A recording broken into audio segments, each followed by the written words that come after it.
Welcome to Inspiration Contagion, where we spread inspiration one story at a time. I am your host, Holly Jean Jackson. Each interview spotlights transformational business leaders, their stories, challenges, and advice for how you too can lead yourself and others through inspiration. Learn how you too can achieve peak performance, build more revenue, and lead the legacy you were meant to lead.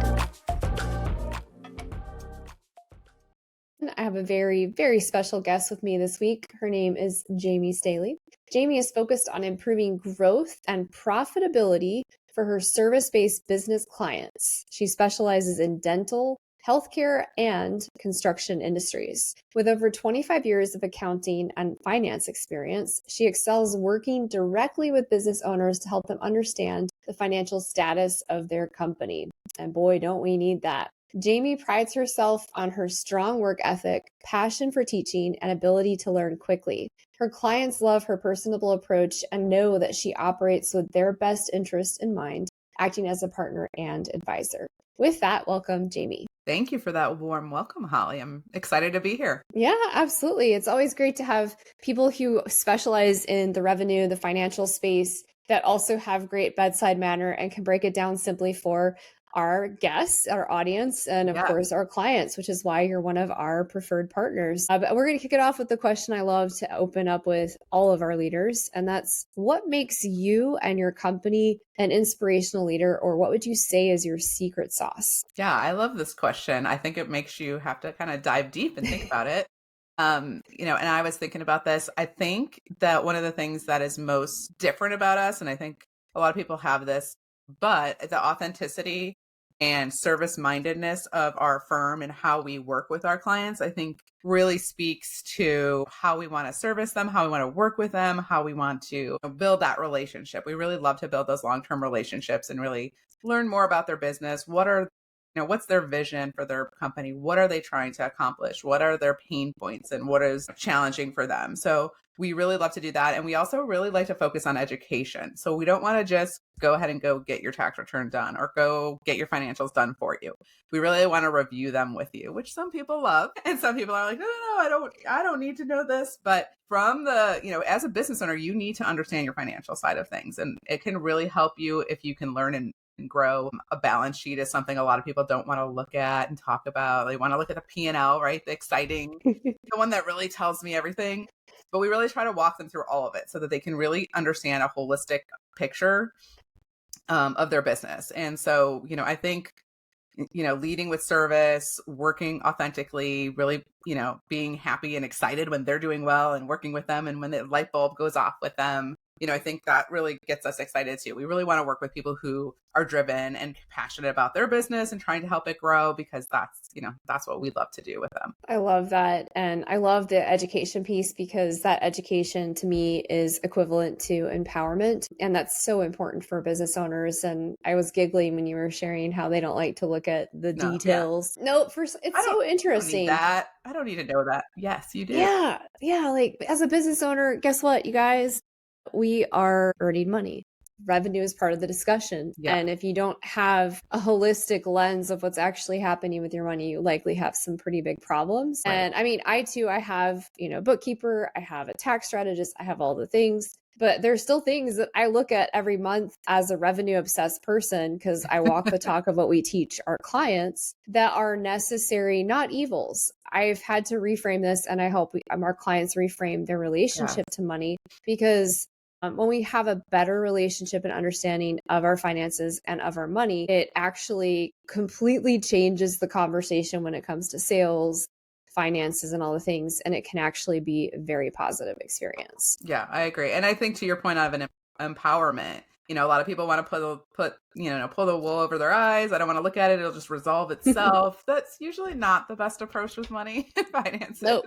I think digging in and really seeing what's happening so you can, make decisions on what's going on in the business is really vital to success, and to, it may be painful. Maybe cash isn't where you want it to be, but looking at it more often is going to help you be like, I cannot spend money right now. I've got to make different decisions. So we always look at your financials, look at your bank balance, if you're having cash flow. There's lots of cash flow projections we can do. There's nothing more eye-opening than looking at the bank account balance and saying, ooh, there's not as much as I thought in there. Or I was planning to spend 5,000 to do this conference. Like, is that the best use of your money? Is it going to drive growth and revenue? So a lot of things you got to look at. And so I think opening your eyes, being willing to, be vulnerable and maybe realize you're in a tough spot, but better to know that than just kind of hoping and spending money and then you really are in that difficult position. So I like the empowerment that you talked about as well. 100%. It's kind of sad and alarming how many potential clients come to me and we have that initial conversation. And one of the questions I ask is, what's your revenue today? What's your projected revenue? Where would you like to be? And, what's your runway? And people can't, I'd say 90% of people can't answer those questions. And that's very alarming, which is why we're having Jamie and her company guest on the podcast, because this is such an important topic. We could go down a whole rabbit hole on that for sure, right? Yeah. Okay, cool. We're going to stay focused though, because we only have so much time. And for folks who want to go deeper in that rabbit hole, they'll know how to contact you for sure. So Jamie, I want to ask you, what does inspiration mean to you? Inspiration to me, and I feel most inspired when I'm working with community. One of the reasons we started our firm was kind of to take away having to be alone and in your silo, right? When we branched out and a lot of us away from corporate, we really wanted to have a community of people to work with. And that's one of the inspirations for our firm in general, is taking, small business owners and connecting them with, CPAs that have, great experience, great education, and, connecting them, because you don't always need a full-time position to do anything. And so I feel like one of the things that truly inspires me, and why I never really intended to be a business owner, it kind of just happened. And so one of the reasons I said yes and I jumped in is because I had really great partners and really good collaboration and good plans. And so I really feel that, having that team of togetherness and, that inspires me, because I don't always have all the answers. So it's great to be able to lean on people and have those discussions to bring up things that maybe I'm not thinking about. And so I think team and collaboration really inspires me. And that's a lot of what our firm does. And we work together, and we have a team of women who are mostly working part-time and, helping our clients. So I think that's the biggest inspiration for me. Yeah, man. It's so interesting because a lot of folks we work with, we have quite a few that are solopreneurs, and we're oftentimes helping them bring on that first person. Mm-hmm. And a lot of times, I'm saying this because there's a lot of people that need to hear this. They wait until the last possible minute and actually pass when they should have actually done this. And the amount of overwhelm and burnout is so high. And so as you talk about community and building together and how it's impossible for one person to have all the answers, guess what, you guys? I don't have all the answers. I have an amazing team of people who support me that are on staff. I also have an amazing community of experts that are marketing experts, financial experts, all of the experts, because I can't possibly know everything if I'm not staying front and center and top of mind with people that are key experts in key areas that affect the work that I do with my clients. So absolutely build your business tribe, build your business community, and don't go it alone. Even if you're not hiring, just build whatever that mastermind on your own looks like. And that's the perfect segue to peak performance. So now that we're talking about community and how that's inspiring, I want to hear how you define peak performance today and how you've arrived at this definition. Gosh, I think peak performance is always something we're striving for, right? I don't know that today I have it necessarily, but I definitely think team is part of that peak performance as well. Like when I'm at my best, I'm working with a team, we have goals, we're talking with the owners and business owners, and we're making plans. And I feel like things just are all gelling, right?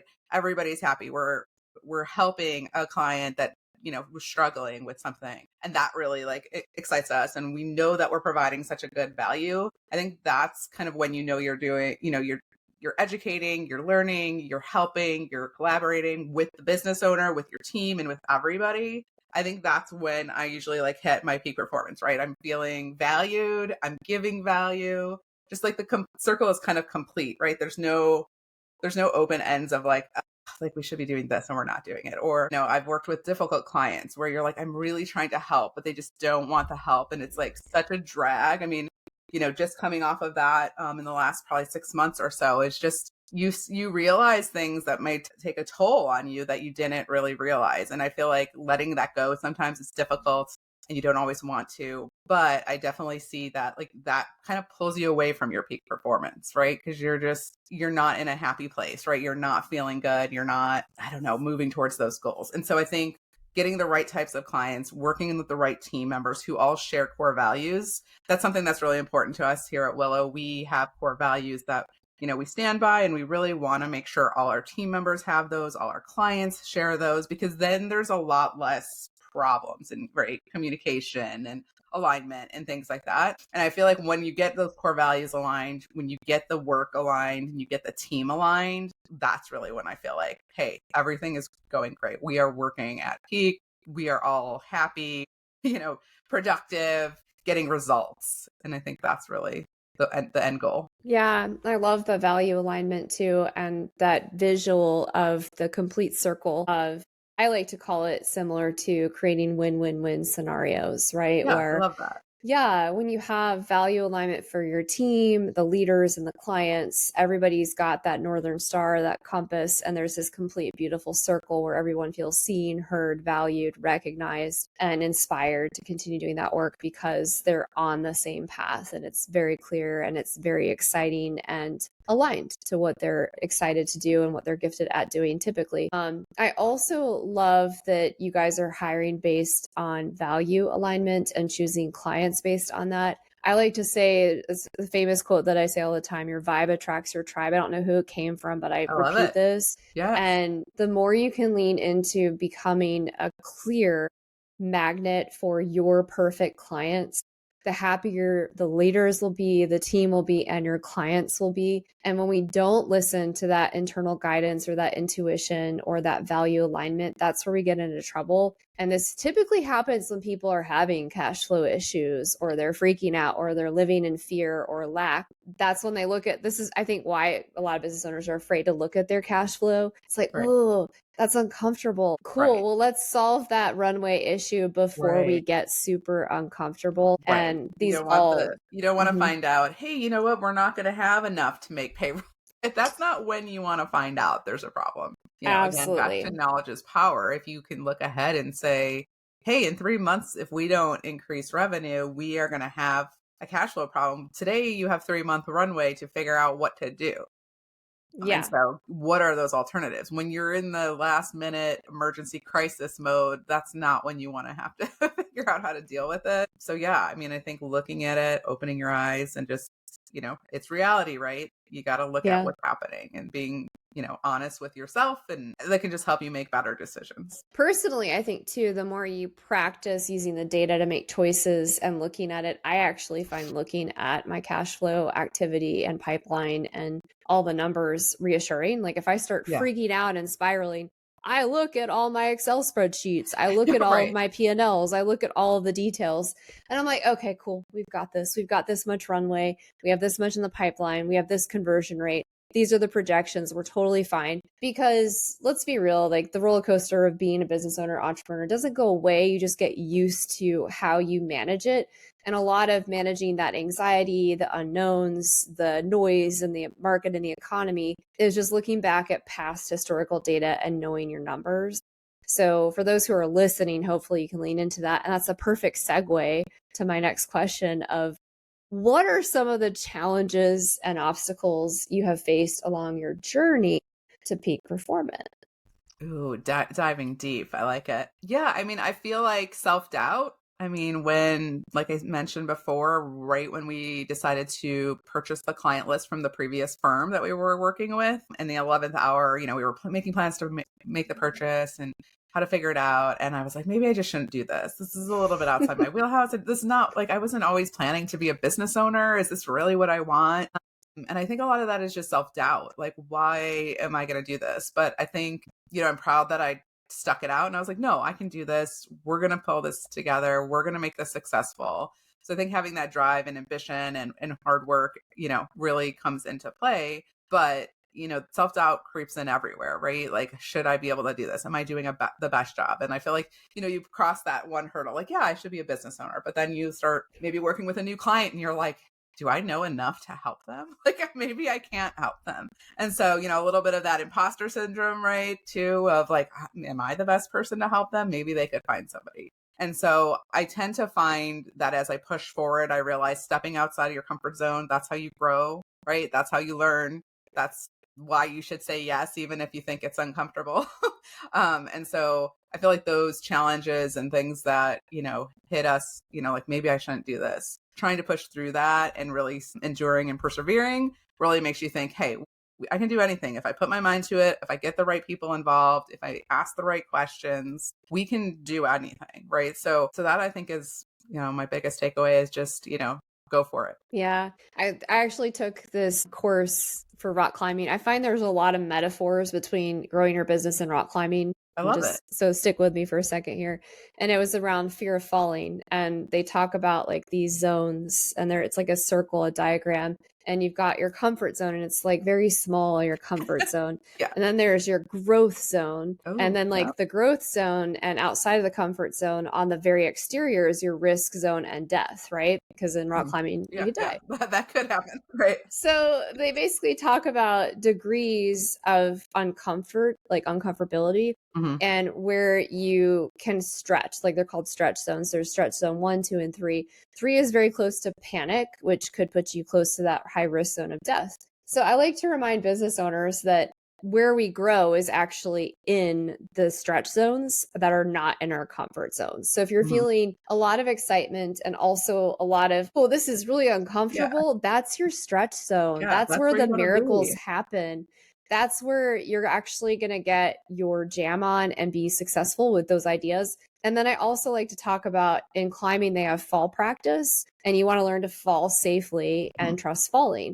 The same thing applies to business. It's called failing, right? Yeah. So like we have small failure practices that we can experiment with, and it's not a failure. It's learning from this thing didn't work. Let's do the next thing. So I like that you were talking about stepping outside your comfort zone, the self-doubt, and how we test that is by stretching it and being uncomfortable. Yeah. Even though for an accounting person, who does not like to be uncomfortable? We like to have all our numbers and our ducks in a row, and this is all I know what's going to happen. And so those are the things. To your point, if you don't stretch a little, might need to step into a place where you're like, I don't know if this is going to work, but it's not going to work if I don't give it a try, right? So I love that. Yeah.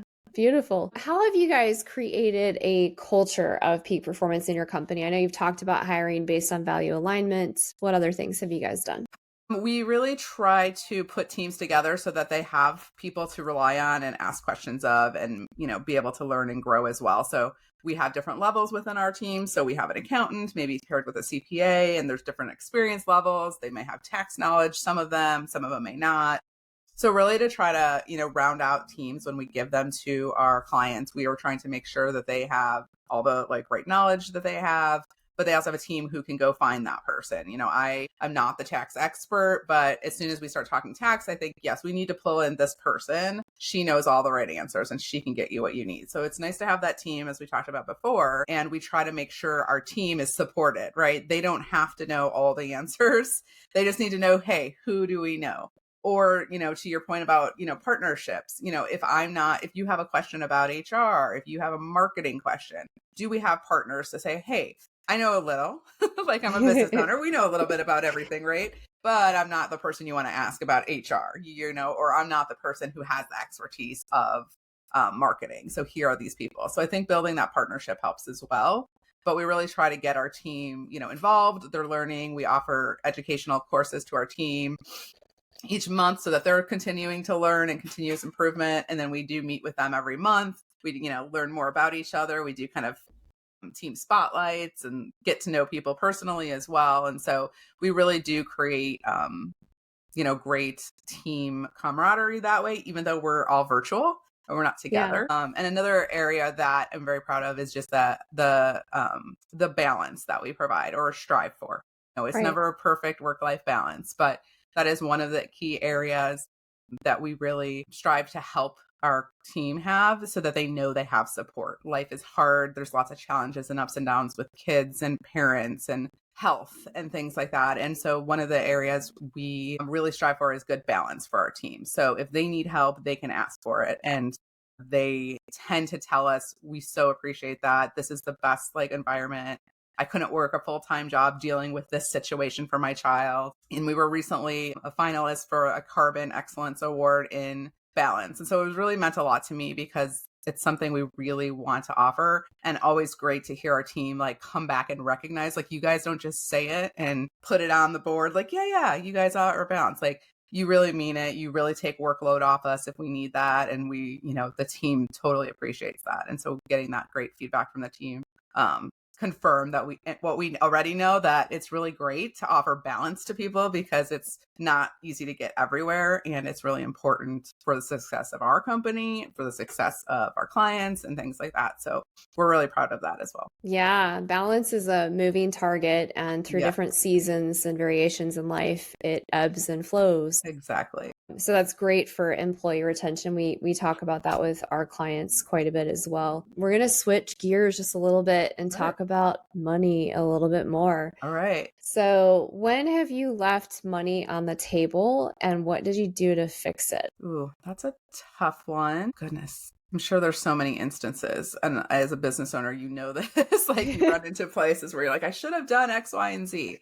Probably one of them is sometimes when, back to the self-doubt, when we can work with a client and maybe offer more services that we didn't. And, we just kind of thought, no, I know they can't afford more. They don't want more, but we don't ask the question, right? Maybe it's important enough to them that they would pay the money, or maybe they'll say, I can't do it now, but I'll do it in 3 months. And so tending to not leverage your current client base to say, what else can I help you with? Is there something else on the list? We've been working together so long. Let's just take it for granted that this is the level of service you need.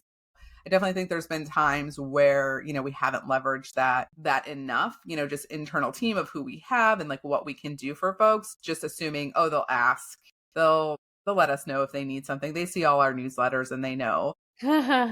But yeah, everybody doesn't have time to read all the newsletters and know. So I feel like, trying to have those conversations more is something we need to do too, just to make sure that we're talking to our clients. And you just never know when they're like, hey, yeah, actually, now that you mention it, I could use that higher level of service that you offer. Hey, that was way easier than trying to get a brand new client, right? So I think we've probably left some money on the table in that regards. Yeah, it's funny. I was kind of giggling as you shared that because I have a client who's quote unquote offboarding, and typically our clients do like a package and then we do a longer term like maintenance package, and they stay with us for several years. And this particular client was kind of exiting in a different way, and I was like, this is interesting. So we had our last call, kind of an offboarding call, and he was talking about his pivots and his needs and focus. And I said, you do realize that we do all of the things you just mentioned. So friendly reminder from the expert who does ops and has the perfect like sales process.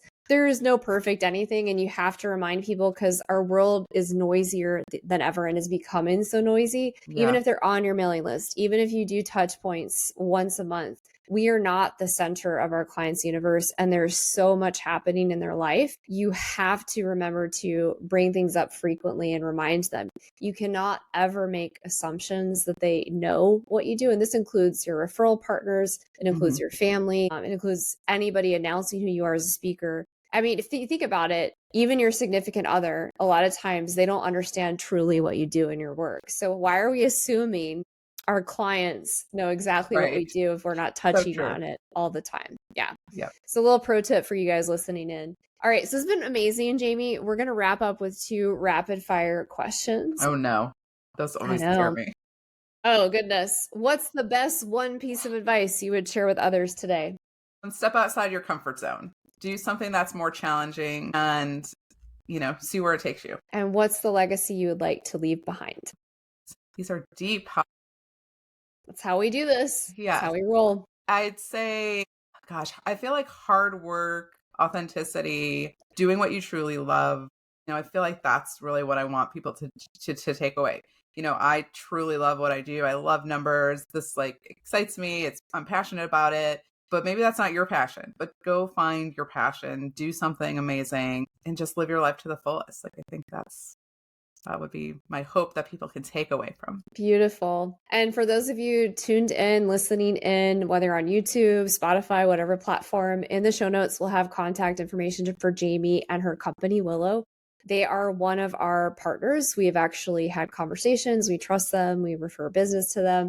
They're amazing. So if you're looking for support on bookkeeping, taxes, financial review, all those things, check out their website. They are amazing. To wrap this up, I just want to share with our audience, if something that I said today hit a nerve, I want to help you fix that. So we can hop on. I save 3 call slots a week for founders and business owners on exactly this. That's the whole point of Inspiration Contagion. We want more lights in the world, less fear, and we want to help you go big to give big. So if that's interesting to you, send me a DM or just hit reply in the comments on YouTube or Spotify. And if this lit a fire for you and you know somebody who needs to hear it, please share it. That's how we're going to spread inspiration like contagion. Thanks so much. Thank you for joining the show today. I hope you were inspired. More importantly, I hope you take action. If the show inspired you, I ask that you subscribe and share it with your network. Let's spread inspiration together today.